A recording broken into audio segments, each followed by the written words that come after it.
Okay, नमस्कार दोस्तों। मैं आप लोगों के समक्ष एक छोटी-सी बात रखने के लिए आया हूँ। बड़े भाई समझकर मेरी बात को समझिएगा। जो भी चीज़ें परिस्थितियाँ बदल रही हैं, आर्मी पेंडिंग एग्ज़ाम को लेकर के, उससे आप सब अवगत ही हैं। यूट्यूब चैनल के माध्यम से सभी लोग बता भी रहे हैं और मीडिया भी बताई है बहुत सारी चीज़ें। एक चीज़ ध्यान देने वाली बात ये है कि एक तो हमारे हाथ से ये निकलता हुआ चीज़ जो दिख रहा है, उससे हमारे माँ-बाप जिन्होंने हमें इतना कष्ट से बड़ा किया, पाला, पोसा, पढ़ाया, उनकी उम्मीदें ऑलरेडी टूट चुकी होंगी। और अगर हम कुछ इस तरीके के आंदोलन या इस तरह के विद्रोह, इस तरह के कुछ चीज़ों में सम्मिलित होते हैं और खुदा न ख़ास्ता हमें कुछ हो जाता है, तो उनका तो बचा-खुचा जो भी है वो सब बर्बाद हो जाएगा। देखिए, सिस्टम के खिलाफ़ लड़ना इतना आसान भी नहीं है। मैं ये नहीं कहूँगा कि सिस्टम के खिलाफ़ लड़ना गलत होता है, लेकिन सिस्टम के खिलाफ़ लड़ना इतना आसान भी नहीं। रही बात पेंडिंग एग्ज़ाम की, तो आपको पता है कि केस लंबित है। अब 1.5 महीने बाद सुनवाई हो, जभी भी हो, 25 अगस्त को हो, व्हाट्सएवर, जब होना होगा होगा, जो आना होगा आएगा। तब तक के लिए मेरा यही सुझाव होगा, आप किसी आंदोलन या इस तरह के किसी भी असामाजिक गतिविधियों में सम्मिलित न हों।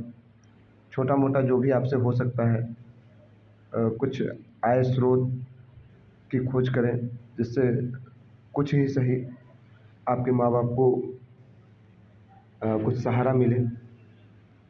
बहुत सारी चीज़ें, आप 2-2 साल तक पढ़ाई किए, यहाँ पर कॉम्पिटिशन की तैयारी किए हैं, तो इसकी संभावना भी बनती है कि आप एटलीस्ट 5वीं, 6ठी, 8वीं तक के बच्चे को तो पढ़ा ही पाओगे। ट्यूशन ही पढ़ाओ, घर पे ट्यूशन पढ़ाओ, जा के ट्यूशन पढ़ाओ। शुरुआत तो करो, पैसे जमा करो, छोटा-मोटा बिज़नेस स्टार्ट करो।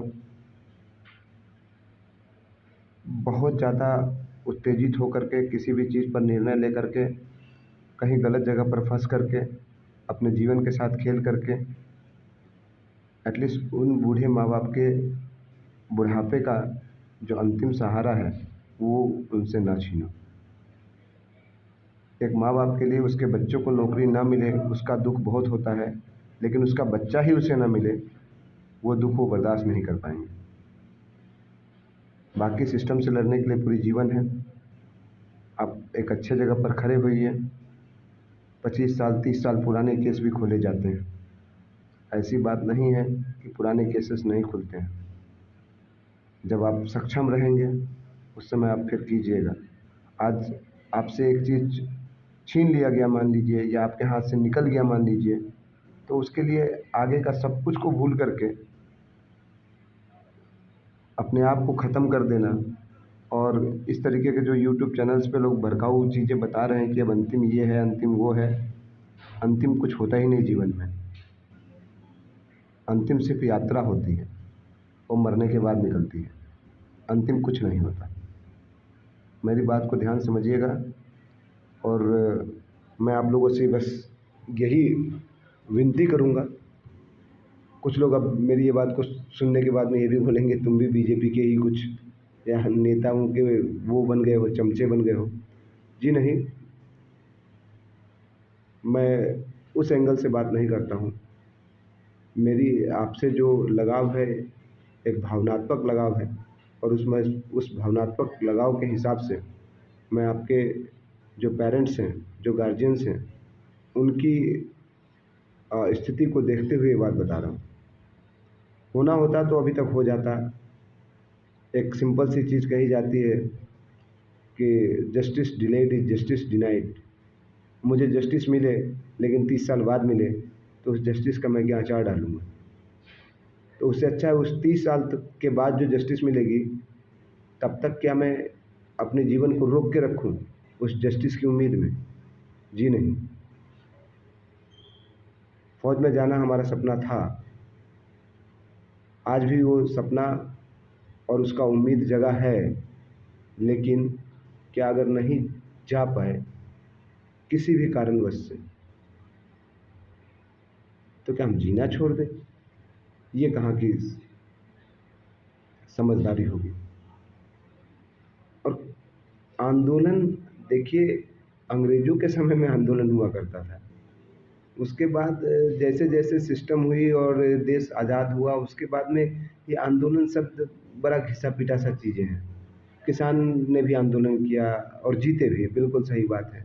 साल भर का करीब समय लग गया। अब साल भर का आप अपना समय जो बर्बाद करोगे, उस साल भर में आप बहुत कुछ कर सकते हैं। आप पता नहीं कहाँ से कहाँ पहुँच जाओगे साल भर में।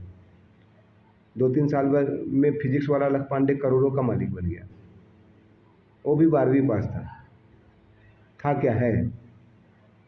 और आप भी 12वीं पास हो सकता है आप ग्रेजुएट भी हो। सिर्फ़ नौकरी से ही जीवन व्यापन हो सकता है ऐसा नहीं। उसके पहले भी चीज़ें हैं, उसके बाद में भी चीज़ें हैं। अंत में मैं यही कहूँगा, अब शायद मैं आज के बाद इस अग्निपथ टीओडी के ऊपर कोई वीडियो बनाऊँगा भी नहीं। आप अपने माँ-बाप के बारे में सोचिए और फिर कोई भी निर्णय लीजिए कि आपके रहने से, नहीं रहने से आपके माँ-बाप को कितना असर पड़ता है। आपके आर्मी में रहने से और आर्मी में नहीं रहने से उससे ज़्यादा असर नहीं पड़ेगा। एक माँ-बाप की इच्छा होती है कि उसका संतान उसके पास हो, सही सलामत हो। उसके बाद वो सोचते हैं कि वो नौकरी में हो या नौकरी में ना हो। सो प्लीज़, लोग बहुत कुछ बोलेंगे। अभी जो समय है वो बहुत ज़्यादा ऐसा है कि इस समय बहुत ज़्यादा संयम रखने की आवश्यकता है। बहुत सारे लोग ये कहेंगे यहाँ पर आंदोलन, वहाँ पे आंदोलन, व्हाट्सएप ग्रुप्स बनेंगे, हाँ, यूट्यूब पे लोगों के भड़काऊ भाषण आएँगे, बहुत सारी चीज़ें होंगी। और फिर से बोलेंगे कि अब ये आंदोलन करना है, इसका कंट्रीब्यूशन करो, उसके जमा करते हैं, फिर ये करते हैं। देखो, उसी में कब तक घिस-घिस चलते रहोगे? आगे बढ़ते हैं, देखते हैं जीवन में, मौका मिलेगा तो चौका मारा जाएगा। पहले अपने पैरों पे खड़ा होने का कोशिश कीजिए। ये समय आपके जीवन का, ये जो समय है, ये अब फिर लौट कर वापस नहीं आएगा। तो इस समय का आप पहले तो प्रयोग कीजिए और आर्मी के एग्ज़ाम, निर्णय, फैसला, ये सब आती रहेंगी, आने दीजिए उनको। जब आएगा तब देखेंगे, तब तक हम हाथ में हाथ डाल के नहीं बैठेंगे। हम अपने और अपने माँ-बाप के लिए एक एसेट साबित होंगे, ना कि एक लायबिलिटी साबित होंगे। हम उनके लिए बोझ बन कर के नहीं रहेंगे। हम उनके आय का स्रोत बनेंगे। हम उनके बुढ़ापे की लाठी बनेंगे। हम उन्हें और ज़्यादा परेशान नहीं कर सकते हैं। हमारे साथ जो हुआ उससे वो ऑलरेडी इतना परेशान है कि और ज़्यादा परेशान करने की आवश्यकता नहीं है। आप डंडा लेकर के, लाठी लेकर के रोड पे निकलेंगे, कुछ हो जाएगा आपको, जेल हो जाए, सर फट जाए, उस समय जो उस बूढ़े माँ-बाप की जो दयनीय स्थिति होगी, उसके बारे में सोचिए। फिर से अनुरोध है आपसे, कहना आसान है कि बिज़नेस कर लो, छोटा-मोटा स्टार्टअप कर लो। कष्ट लगता है लेकिन तरीका मैंने बताया। इतना पढ़े हो तो ट्यूशन पढ़ा सकते हो, ट्यूशन पढ़ाओ, पैसे जमा करो, छोटा-मोटा दुकान करो। धीरे-धीरे आदमी को आगे बढ़ने से कोई रोक नहीं सकता। जो अपना होता है उसमें कोई नहीं आएगा आपको टाँग अड़ाने के लिए। बाकी भगवान पे मेरा भरोसा हमेशा रहता है, लेकिन भगवान से मैं माँगता बहुत कम हूँ। लेकिन उस दिन जिस दिन सुप्रीम कोर्ट की सुनवाई थी, सालों बाद मैंने कुछ माँगा था, स्टेटस भी लगाया था, शायद आप लोगों ने देखा होगा। Justice delayed is justice denied. भगवान ने वो भी नहीं सुनी हमारी। हाँ, जो रोज़ माँगते हैं उनको दे दोगे भगवान, जो सालों बाद माँगता है उसे भी डिनाई कर दिए। चलिए, वो भगवान की इच्छा है, भगवान कुछ और अच्छा देने वाले होंगे। विश्वास कायम रखना है भगवान के ऊपर भी। और जैसा मैंने कहा, कोशिश कीजिए, अगर आप कर सकते हैं, हमारी बात आपको सही लगती है, तो ये सही तरीका होगा। आंदोलन से, किसान ने आंदोलन किया तो चलो उनके पास और कुछ आगे पीछे था नहीं, ठीक है, बुढ़ापे में है, इसे है और कोई काम नहीं है, ऑलरेडी जीवन जी चुके थे। हम वैसे जगह पर नहीं हैं, हम ऐसे जगह पर हैं जहाँ हमारे जीवन की शुरुआत हो रही है और हमारे माँ-बाप की उम्मीद यहीं से शुरू हो रही है। उस जगह पर